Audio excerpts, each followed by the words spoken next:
ಮಕ್ಕಳಲ್ಲಿ ನಾವು ಸಾಮಾನ್ಯವಾಗಿ ನೋಡ್ತಾ ಇರ್ತೀವಿ. ಆ ಕಫ, ನೆಗಡಿ ಎಲ್ಲ ಆದಾಗ ಅವರು ಎಷ್ಟು ಕಷ್ಟಪಡ್ತಾರೆ ಅಂತ. ಸೊ ಏನಕ್ಕೆ ಅದು ಬರುತ್ತೆ ಅಂಡ್ ಮನೆಯಲ್ಲಿ ಏನು ಮಾಡಿದ್ರೆ ಸರಿ ಹೋಗುತ್ತೆ ಅನ್ನೋದನ್ನ ಈ ವಿಡಿಯೋದಲ್ಲಿ ಹೇಳ್ತೀನಿ. ಲಾಸ್ಟ್‌ವರೆಗೂ ಮಿಸ್ ಮಾಡ್ದಿರಾ ನೋಡ್ತಾ ಬನ್ನಿ. ಸೊ ಫಸ್ಟ್ ನಾವು ತಿಳ್ಕೊಬೇಕು ಮಕ್ಕಳಿಗೆ ಏನಕ್ಕೆ ಈ ಥರ ಆಯಿತು ಅಂತ. ಸೊ ನಮಗೆ ಗೊತ್ತಿರೋ ಹಾಗೆ ಆಚೆಗಡೆ ತುಂಬಾನೇ ಪೊಲ್ಯೂಷನ್ ಇರುತ್ತೆ. ಸೊ ಆಚೆ ಯಾವಾಗಾದ್ರೂ ಹೋದಾಗ ಮಕ್ಕಳಿಗೆ ಈ ಥರ ಪೊಲ್ಯೂಷನಿಂದಾನೂ ಚೇಂಜ್ ಆದಾಗ ಮಕ್ಕಳಿಗೆ ಕಫ ಅನ್ನೋದು ಬರೋದ್ ಚಾನ್ಸಸ್ ಇರುತ್ತೆ.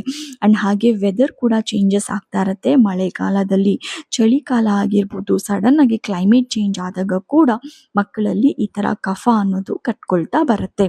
ಸೊ ಚಳಿಗಾಲದಲ್ಲಿ ಅವರಿಗೆ ತುಂಬಾನೇ ಬರೋ ಚಾನ್ಸಸ್ ಇದೆ ವೆದರ್ ಚೇಂಜಸ್ ಆದಾಗ. ಸೊ ದೊಡ್ಡವರಾದ್ರೆ ಕೆಮ್ಮಿ ಇಲ್ಲಾಂದ್ರೆ ಕಫನ ಆಚೆ ತೆಗಿತಾರೆ, ಅವ್ರಿಗೆ ಬರುತ್ತೆ ಆಯ್ತಾ.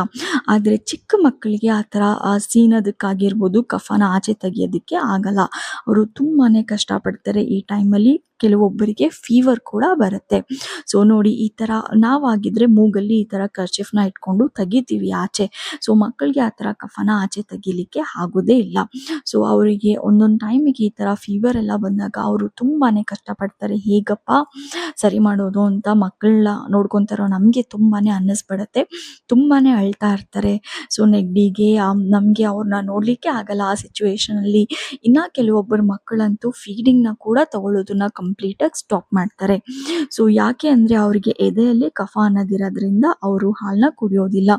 ಇನ್ನು ಕೆಲವೊಬ್ಬರು ಮಕ್ಕಳು ಸ್ವಲ್ಪ ಹಾಲು ಕುಡ್ಕೊಂಡ್ರು ಸಹ ಸ್ವಲ್ಪ ಹೊತ್ತಾದ್ಮೇಲೆ ಈ ಥರ ವಾಮಿಟ್ನ ಮಾಡ್ಕೊಂಡ್ಬಿಡ್ತಾ ಇರ್ತಾರೆ.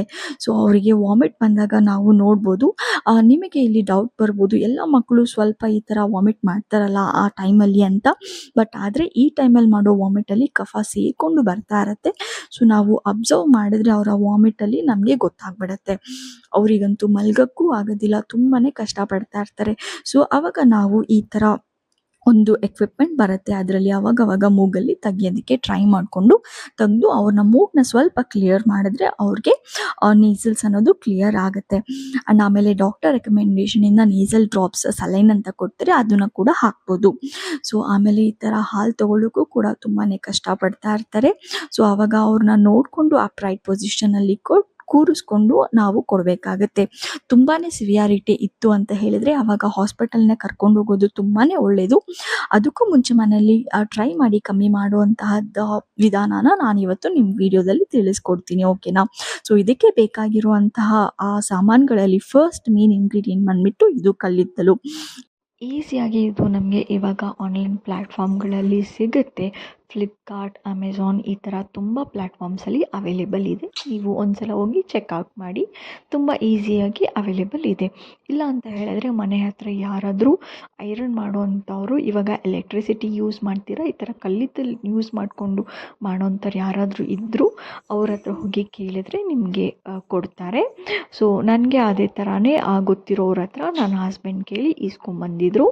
ಸೊ ನೋಡಿ, ಈ ಥರ ಸ್ಟವ್ ಮೇಲೆ ಆ ಕಲ್ಲಿದ್ದಲನ್ನ ಇಟ್ಟುಕೊಂಡು ಈ ಥರ ತುಂಬ ಬಿಸಿ ಮಾಡ್ಕೊಳ್ಬೇಕಾಗತ್ತೆ. ಸೊ ಅದು ಬಿಸಿ ಆಗ್ತಾ ಇದ್ದಂಗೆ ಕೆಂಡ ಥರ ಕಾಣಿಸ್ಬೇಕು. ಸೊ ಎರಡೂ ಕಡೆ ಈಕ್ವಲ್ ಆಗಿ ನಾವು ಅದನ್ನು ಬಿಸಿ ಬಿಸಿ ಕೆಂಡ ಥರ ಮಾಡ್ಕೊಬೇಕಾಗತ್ತೆ.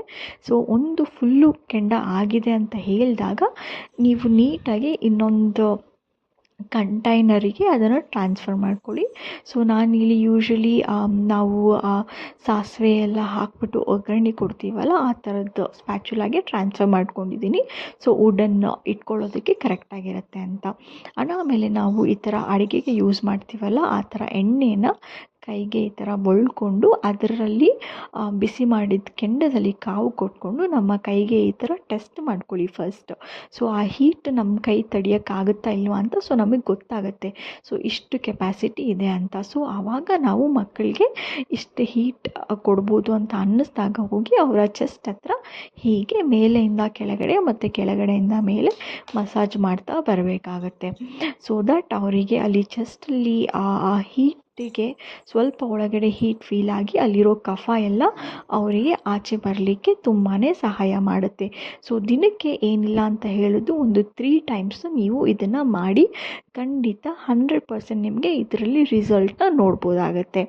ಸೊ ಆ ಮಕ್ಕಳಿಗೆ ಈ ಕಫ ಯಾವುದರಿಂದ ಆಚೆ ಬರುತ್ತೆ ಅಂತ ಹೇಳಿದ್ರೆ ಒಂದು ಮೋಷನಲ್ಲಿ ಅವರಿಗೆ ಈ ಕಫ ಅನ್ನೋದು ಆಚೆ ಬರುತ್ತೆ. ಮ್ಯಾಕ್ಸಿಮಮ್ ಟೈಮ್ಸ್ ಇಲ್ಲ ಅಂತ ಹೇಳಿದ್ರೆ ಮೂಗಲ್ಲಿ ನೀರು ಸೋರೋ ಥರ ಬಂದು ಕಫ ಎಲ್ಲ ಆಚೆ ಬರೋದಕ್ಕೆ ಸಹಾಯ ಮಾಡುತ್ತೆ ಇದು. ನೀವು ಯಾರು ಟ್ರೈ ಮಾಡಿದರೆ ವರ್ಕೌಟ್ ಆಯಿತು ಅಂದರೆ ನನಗೆ ಕಮೆಂಟ್ ಸೆಕ್ಷನಲ್ಲಿ ತಿಳಿಸ್ಕೊಡಿ. ಸೊ ದಟ್ ಇನ್ನು ಯಾರು ಟ್ರೈ ಮಾಡಿಲ್ಲ ಅವರಿಗೆ ಯೂಸ್ಫುಲ್ ಆಗುತ್ತೆ. ಮತ್ತೊಂದು ಮುಖ್ಯವಾದ ವಿಷಯ ಏನಪ್ಪ ಅಂತ ಹೇಳಿದರೆ, ಈ ಥರ ಬೆರಳುಗಳಿಗೆ ಯಾವುದೇ ಥರದ್ದು ಉಂಗುರಗಳನ್ನ ಹಾಕ್ಕೊಳ್ಬೇಡಿ ಈ ಥರ ಮಾಡಬೇಕಾದ್ರೆ. ಬಿಕಾಸ್ ಅದು ಏನಾದರೂ ಹೀಟ್ನ ಅಬ್ಸಾರ್ಬ್ ಮಾಡಿ ಮಕ್ಕಳಿಗೆ ಇಲ್ಲಿ ಟಚ್ ಮಾಡಿದಾಗ ಅವರಿಗೆ ಗಾಯ ಆಗೋ ಚಾನ್ಸಸ್ ತುಂಬಾ ಇದೆ. ಆ್ಯಂಡ್ ಬಳೆಯನ್ನು ಹಾಕ್ಕೊಂಡಿದ್ದೀರಾ ಅಂದರೆ ಈ ಥರ ಹಿಂದೆ ಫುಲ್ ಹಾಕ್ಕೊಂಬಿಡಿ. ಯಾಕಂದರೆ ಸಮ್ಟೈಮ್ಸ್ ಬಳೆಗಳು ಕೂಡ ಹೀಟ್ನ ಅಬ್ಸಾರ್ಬ್ ಮಾಡಿ ಅದೇನಾದರೂ ಟಚ್ ಆದರೆ ಅವಾಗೂ ಕೂಡ ಪ್ರಾಬ್ಲಮ್ ಆಗುತ್ತೆ. ಮಕ್ಕಳ ವಿಷಯದಲ್ಲಿ ತುಂಬಾ ಕೇರ್ಫುಲ್ ಆಗಿರಬೇಕು. ಆದ್ದರಿಂದ ಸೊ ಇನ್ನೂ ಚಾನಲ್ ಸಬ್ಸ್ಕ್ರೈಬ್ ಮಾಡಿಲ್ಲ, ಪ್ಲೀಸ್ ಸಬ್ಸ್ಕ್ರೈಬ್ ಮಾಡಿ, ಸಪೋರ್ಟ್ ಮಾಡಿ.